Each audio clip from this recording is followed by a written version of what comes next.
Mga sangkay, meron pong pambihirang balita ngayon sa international patungkol po sa mga eroplano nitong bansang India.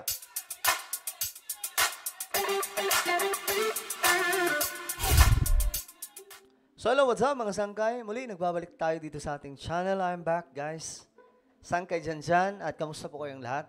Sa mga solid sangkay, mag-comment po kayo ng hashtag solid sangkay kasama po ang inyong mga lugar para po mga sangkay magkakilala po tayo. Okay ba yun mga sangkay? Sa mga hindi pa po nakakapag-subscribe pala sa ating YouTube channel, nako, ano pang hinihintay nyo? 1.31 million subscribers na po tayo dito sa YouTube. Ilang tulog na lang, 1.4 million subscribers na po tayo. So ano pang hinihintay nyo? Sa mga hindi pa po nakakapag-subscribe, click the subscribe down below. Makikita nyo po yung subscribe button sa ibaba. Pindutin nyo lamang po yan, tapos i-click nyo yung bell at i-click nyo po yung all. Sa mga nanonood naman po sa Facebook, i-follow nyo po yung ating Facebook page. Alright guys, ito pag-usapan po natin. Kasi, dun po sa India, mayroon pong naganap. International news po ito mga sangkay. Ayon po dito, nagkaroon daw po ng banta ng pagpapasabog sa kanilang mga eroplano. Ayan po, over 20 Indian Airlines. Grabe, ang dami mga sangkay, oh. Nakatanggap daw po ng banta ng pagpapasabog. Ngayon, mga sangkay, ano nangyari? Tingnan po natin, akala ko sa Pilipinas lang ito nangyayari. At aba, hindi po biro yung ganyang klase mga na natatanggap na impormasyon.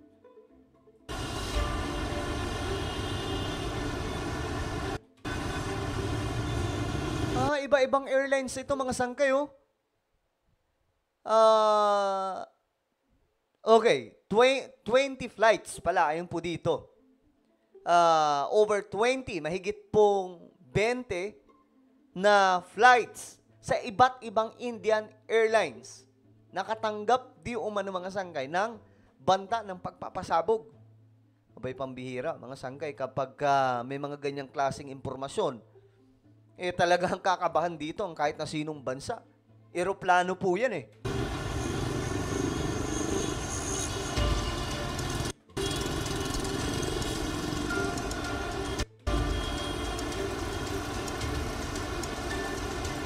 Okay, threats lead to flight diversions, emergency, landings, and delays.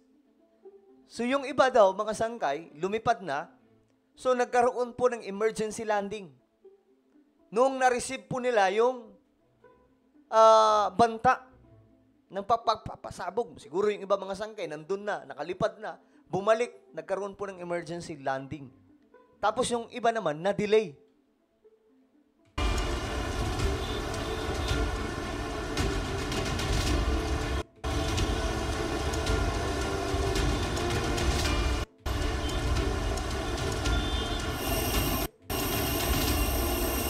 Ayan o, security screenings underway for several flights.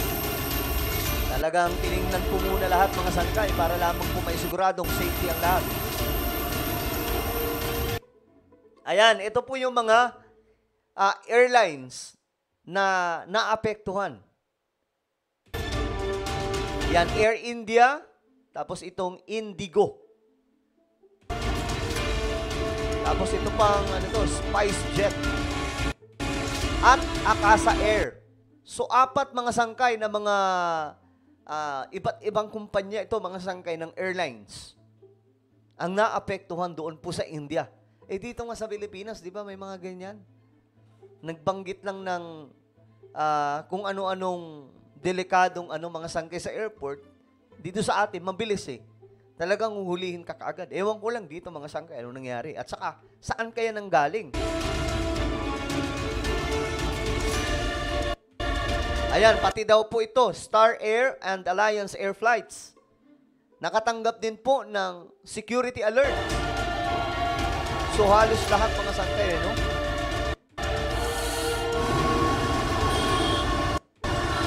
Ayan, yan mga sangkay, oh. UK military jets nag-escort daw po sa Air India's Mumbai-London flight matapos po ang banta. Grabe.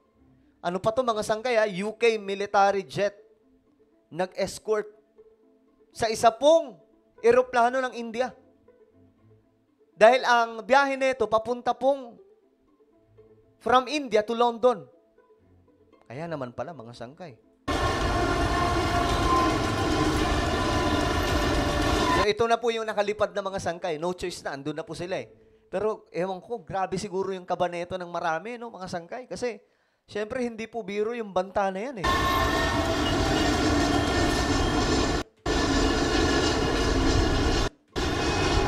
Ayan, ito rin pong indigo. So, malala nga po ito, mga sangkay. Kasi lahat po ng airlines eh. Di ba, lahat po ng airlines nagkaroon po ng banta. O, ito mga sangkay, nag-divert na lang po sila. Dahil po sa banta ng pagpapasabog.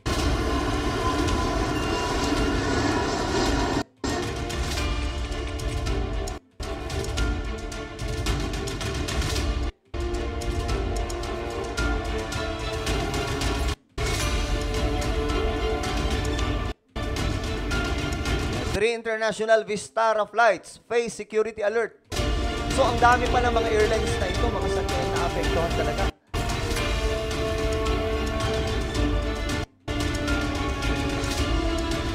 Oh, later, mga sangkay, na-identify na isa lamang pala itong hoax. Ibig sabihin, kalukuhan lamang. So, kanino kayo nanggaling no? Over 20 flights in India received bomb threats since morning on Saturday. Hoax calls were filed by Air India, Indigo, Akasa Air, Vistara, SpiceJet, Star Air, and Alliance Air. Earlier, a London-bound Vistara flight from Delhi was diverted to Frankfurt in Germany after a bomb threat. A Vistara statement said the flight landed safely at the Frankfurt airport and mandatory checks were conducted. The flight will continue to its destination once cleared by the security agencies.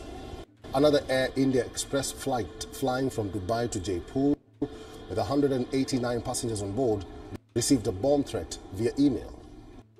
The plane landed at the Jaipur International Airport on Saturday. After a thorough check by the security forces, nothing suspicious was found. So kanino kaya nanggaling ito, mga sangkay, no? Sino yung pinanggagalingan?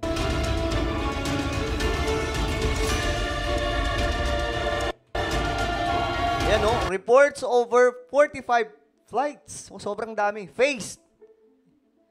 Mga sangkay, nakaharap po nila o nakaranas po ng pananakot po dahil po dito sa banta ng pagpapasabog.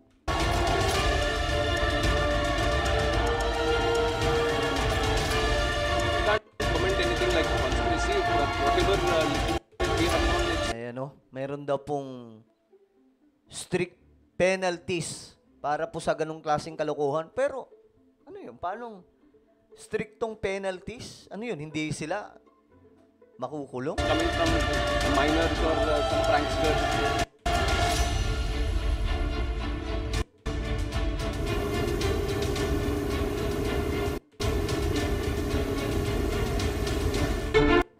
Okay, so dito mga sangkay, wala rin pong report kung saan nanggaling no itong banta ng pagpapasabog sa napakaraming mga eroplano ng India.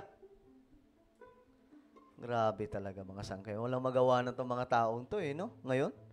At sa Pilipinas nangyayari ito mga sangkay, di ba? Minsan, mga universities pa po mismo o kaya mga building, mga malalaking building, mga sangkay, mayroon pong banta ng pagpapasabog. Tapos malaman-laman na lamang po mga sangkay, drippings lang pala ng kung sino man. So dito, nangyari din po. Pero malala po itong sa India kasi may mga iba nakalipad na. Bumalik mga sangkay, nagkaroon po ng emergency landing.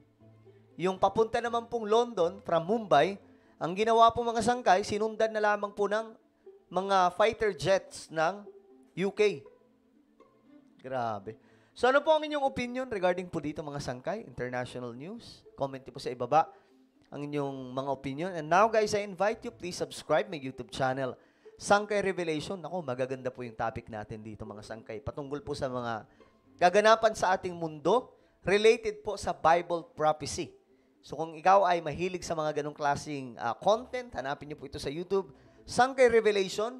I-click nyo po yung subscribe, i-click ang bell, at i-click nyo po yung all. Ngayon din, mga sangkay, pagkatapos ng video na to. Ako na po yung magpapaalam. Mag-iingat pong lahat. God bless everyone.